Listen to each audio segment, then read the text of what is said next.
Yan. Start na po tayo ng topic natin, yung magmamakap na tayo ng design from flat design to 3D perspective. Itong 3D perspective, may separate video po ako nito. Yun na lang po ipapollow po natin. So, start na po natin. So, ito na po yung flat design. Make a selection. Since square to, gagamit ako ng rectangular marquee tool. Yan. Sasakto nyo lang po yan. Okay. Next, i-control J natin. So, nag-separate na siya ngayon. Ito na siya. Next na gagawin natin sa kanya, pangalanan natin siya. Ito yung top design. Next, convert to smart object. Right click, convert to smart object. Okay. Next, control T to transform.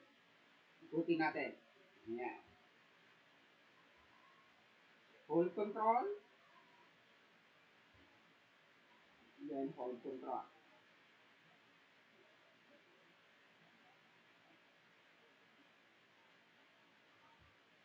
And then enter. Ayan.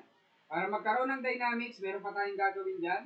So, see, merong sobra-sobra dito. Make sure na maayos yung selection nyo kanina. Since this is demo only, ayusin nyo po yung selection nyo para maayos po yung parang sobra dyan. Okay? So, dito, double click ko dito. Dito sa part na to. Smart Object Thumbnail. Okay? Mag-open up siya into PSB file. Para magkaroon ng dynamics, maglalakad ako ng gradient dito. Gradient na black and white. Para yung dynamics natin, yung black magkakaroon ng dark shades, tapos yung white magkakaroon ng light shades. Papalitan ko to ng multiply. Or pwede rin linear burn. Ayan. Sa akin, mas maganda siguro multiply. And then, bawasan ko pa ng opacity, transparency. Ayan. Kung ano yung ginawa mo dito, mag-update siya dito. Tingnan natin, isa-save natin. Yan. Check natin, mag-update siya doon. So, yung darkness natin ang galing doon, pero gusto ko, ililipat ko dito yung dark. Yan. So, ililipat ko po yung gradient natin. Double-click ko yan, i-reverse ko po. Okay? And then, Control-C to save. Tingnan nyo, nandito yung shades, ililipat ko, isa-save ko.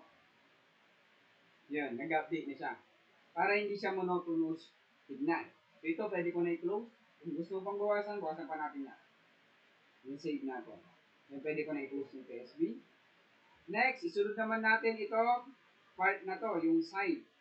Ito yung side natin sa back. Kunin natin siya. Rectangular marquee tool ulit, yung gagamitin natin. Make sure na naka-highlight yung flat design. Kunin natin siya. Then, Control J. Pagka-control J natin, pwede na natin yung convert to smart object. Then next, control T to transform. Butin natin. Hindi na natin sa ganda. Hold control. Hold control. And then drag.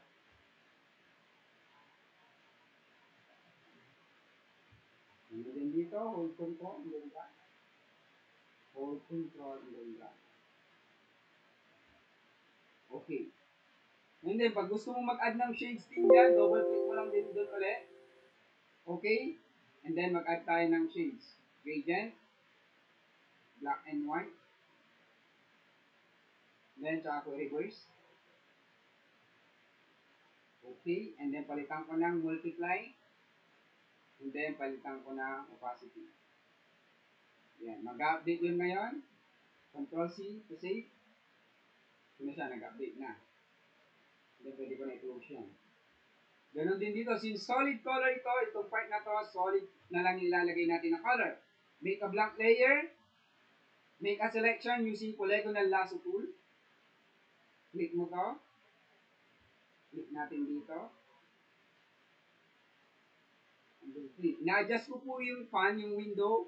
Space ko lang. Press space. Yan. Pwede mo na ma-adjust yan. Lalabas yung kamay. And then, bitawan mo lang yung space. Pwede ka na mag-click ulit dito. Yan. Mas-separate video tayo dito kung paano ko ito ginagawa. Kasi, sa first teaching natin ng Photoshop ay meron tayong coloring topic. Add tayo ng solid color. Lalabas ito. And then, eyedropper dito. Okay. Yun, para magkaroon ng dynamics, idadark natin siya ng konti. Punta tayo ng B, which is brightness. Yun, okay. Yan, para magkaroon ng dynamics. Next, isunod po natin yung dito, na part. So, ito po siya. Kasi pag binaliktad mo yan, nakatingin kasi dito yung design pag ganon. So, ibig sabihin, ito yung nakalabas. Ito yung nandito. So, kunin natin to using Marquee tool.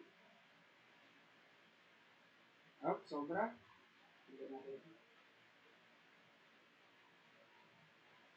Make sure na naka-highlight yung flat design, then Ctrl J.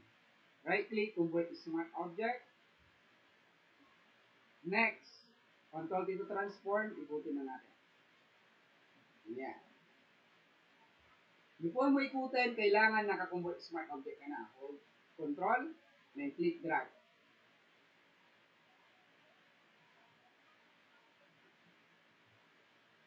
Hold Control, then click. Yan. Okay? So, ganun din. Kung gusto mo lagyan dito ng dynamics, pwede rin. Pwede kang magkaroon ng shadow dito para hindi siya flat. Make a blank layer. Brush. Yung foreground natin dapat black. Opacity 17%. Click o shift click. You know, para hindi siya flat. Next, kung gusto mo mag-add ng noise ng texture, pwede natin balikan itong top design. Double click natin para mag-open up siya PSB. Yan.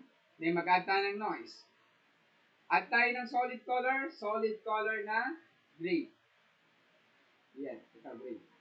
Okay, then itong color, in-add natin na color fill, right click natin, convert to smart object, right click again, rasterize. Then next, go to filter, noise, add noise. Yan. Pwede mo i-check ito, pwede mo makontrol pa yan, then okay. Then next, yung blending option, papalitan natin. Maghanap tayo dito ng magandang blending.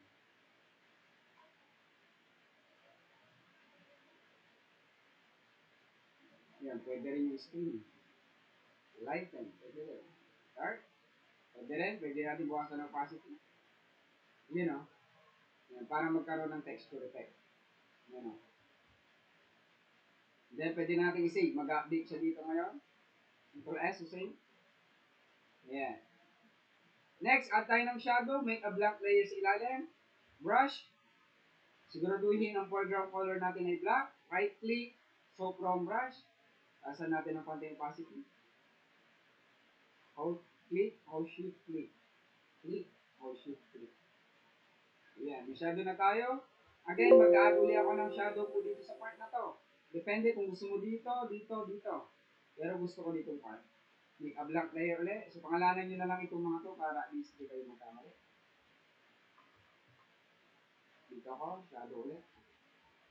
Add ako na pen tool. Pen tool ako, naka-shape po yung mode. Maraming mode po yan. Shape, pipe, tsaka pixel. So, shape po tayo. Pen tool, pen tool, pen tool, pen tool, pen tool. Oops, ulitin ko ulit. Dito, click, dito. Gusto ko yung fill niya is gradient. Yung gradient ko is ganyan. Gusto ko yung shadow niya nakaharap doon. Yan. Bakit ganyan po yung pinili ko? Palitan ko ng transition. Yan. Yung transition niya kasi from dark to light. Wala namang shadow dito na madiin yung kulay dito, madiin hanggang sa dulo. So, kailangan fading yung effect niya. So, ganyan po yung effect na ginawa ko. Yan. And then, yung fading ng konti. Yan, yung diamond dyan, yung fading. Then, okay lang natin. Palitan natin ng blending into multiply. Then, palitan natin ng transparency. Babaan natin. Next, masyadong sharp yung shadow. Babawasan natin ng sharpness yung shadow. Punta tayo ng filter. Blur, Gaussian blur. Okay? Yan. Para hindi masyadong sharp. So, ito na po yung final output po natin. Paano mag-mock up ng flat design sa 3D perspective. So, thank you. Hope na mapalo niyo po siya. Paki-like na rin and subscribe dun sa YouTube channel ko. Ano guys? Salamat.